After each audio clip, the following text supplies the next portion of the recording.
อันนี้คือทางเขาว่าอันนี้คือทางเขาสวนเนาะพี่น้อง โอ้จะกินขนาดนี่ก็จะคล้องสวนเพิ่นเองเนาะมึงที่ว่าโอ้งามนะมายามเพิ่นวันนี้เนาะเพิ่นก็ห่างหายไปโดนบ่ได้เฮ็ดคลิปเนาะบางทีเฮาเนื่องจากว่ามื้อนึงนี่เพิ่นฆ่าคนเขาคนน้ำท่วมนี่ขึ้นมาเก็บกาแฟละจิรอพี่น้องจิรอ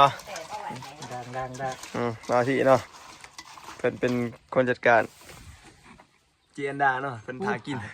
ไข่มันอยากมีงานไม่ได้หากินให้สวนคือเก่านี่กาแฟกำลังงามนี่บางทีนี่เบิ่งเต็มสวนเดี๋ยวเบิ่งใบก็สิโดนหมดเลยรวยๆปีนี้สวนเบาที่ฮะเนาะนี่ใส่ขี้จิรอธรรมศาสตร์น่าไปขุดเอาบางเสานี่ของแก้มเนาะมะเขือมะแขงสดจากสวนเลยพี่เนาะตำปนเนี่ยเด้อถอดจากกระตำปนนะนี่เพื่อนเราใส่หม้อเนาะมันจะครัวป่ะนี่ครัวแต่ปะนี่มันเบาเตี้ยเนาะเป็นที่ว่าเป็นผู้ท้าชิมเนาะที่ว่าเราถ่าจะได้แล้วเราถ่าบางที่ยังจัดการอยู่แต่ว่าท่านใส่เกลือใส่ยั้งแต่ว่าใส่เกลือลงไปเนาะ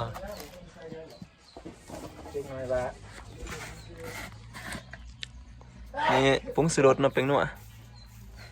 ใส่อย่างใดนี่นะเป็นนัวเนาะแต่สะอ่อนกาแฟพี่น้องเลยไม่กลัวจีรุมเนาะพี่น้องยังต้มไก่อยู่นี่แต่ยังบ่ทันฟดแล้วก็เป็นม้าเนาะม้าเขาเองเขาเลี้ยงไว้หลายตัวอยู่เลยนี่มันนอนน้ำกระด้างนี่กาแฟไก่ชิซุกเลยโอ้แต่สะอ่อนอยู่บ้านพักโกดเด้อพี่น้องเรางามหายอยู่สวนคือเก่าจะเปลี่ยนจากอยู่หน้ามาอยู่หายอยู่สวนแบบนี้เพราะว่าเฮ็ดหน้าบ่ได้น้ำท่วมลายไม่เก็บกาแฟซะมาที่เฮาเซฟเฮาโอ้จะกินขนาดต้มไก่บ้านพี่น้องไก่ลาดสดๆดมมันไก่พัดนั่นนี่ตักออกเด้อตับเด้อใจสิขวาที่รอต่อเนาะจะคล้องสวนของนอนเนี่ยมันก็โอ้แมนกาแฟกะติมอกะติมอเนาะกับกาแฟหน่อยนะ1.2ต้นต่อเฮกตาร์เพื่อเพิ่นมีความหาวหันนะใช่เด้อวิยาเพิ่นหาวหันเนาะเพิ่นมีความดูมันนะเป็นสวนตัวแบบโอเคดินี่ก็จะคล้องสวนเพิ่นเองเนาะมันที่ว่าโอ้งามนะมายามเพิ่นวันนี้เนาะเพิ่นก็ห่างหายไปโดนบ่ได้เฮ็ดคลิปเนาะบางทีเฮาเนื่องจากว่ามื้อนึงนี่เพิ่นฆ่าคนเขาคนน้ำท่วมนี่ขึ้นมาเก็บกาแฟละเดี๋ยวพาไปสวนกวางเนาะไปกินครับตุ๊กไก่ในบางที่เพิ่นเก็บเนี่ยเฮ้ยเบิ่งดิตี้ใส่มันหย่อนจังไดนี่หย่อนมันนี่นี่เนาะเพิ่นเก็บมาเพิ่นก็เด็ดเอาแต่ปลายมันนี่แหละโอ้เก็บไปแล้วอยู่เบิดนะบ้านนี่บ่บ้านเขาประตูเคยมีได้บ่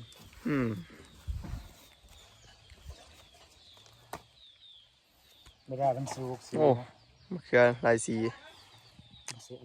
สีเป็นไงบานอยู่บ่เป็นจะไดบานบ่หอมเนาะสวนครัวนิดหน่อยกับรีสอร์ทนิดหน่อยแบบอบอุ่นเป็ดไก่บืดบ่อยากเนาะขัวเนาะโอ้หอมแต่แสบขนาดนี้เพิ่นเพื่อปรุงกับบ่ใส่หยังไรใส่แต่เกลือเห็นบ่ยังเอาพี่น้องน้ำผงน้ำสวนเนี่ยบืดบ่อยากซีมพี่น้องซีมบางที่เฮ็ดแล้วนะเป็นในซีมนี่สิรอนี่ไข่เลย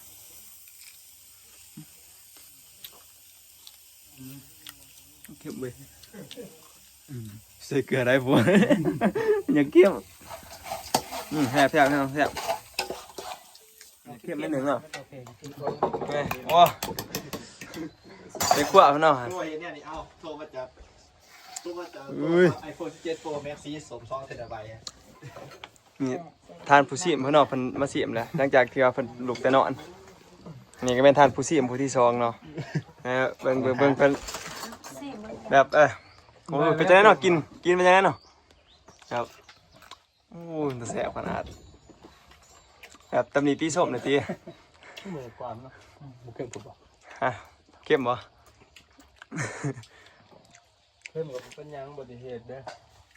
เหตุมุสิหะนั่น มาตีแต่ว่า ตีก่อนพวกเก็บวะไหนเนาะ โอ้ขักไรหยุดโปรยตีเอ้ย มันนี่กับตัวน้อยเชี่ยของกระแสเลย มะเขือสีสันสวยงาม ปกติคือว่า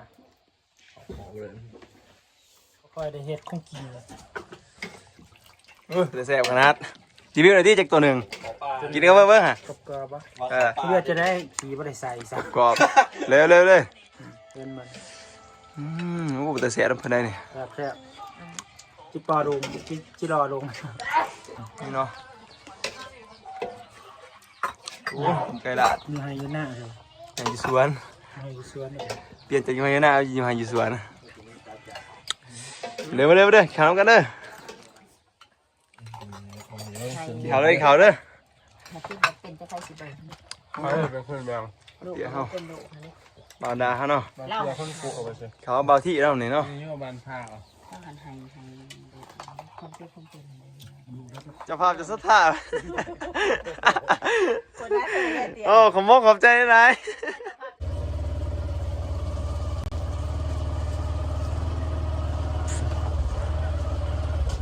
โอ้อ่อนกาแฟ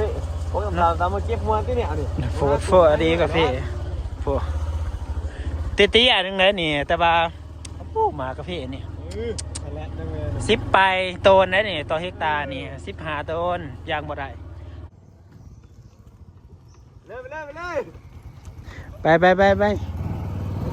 ยากไรพี่น้องยากไร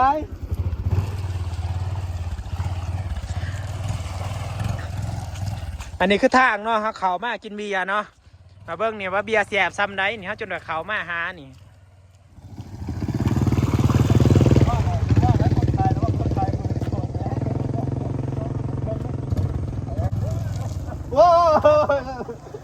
อันนี้คือทางเขาว่า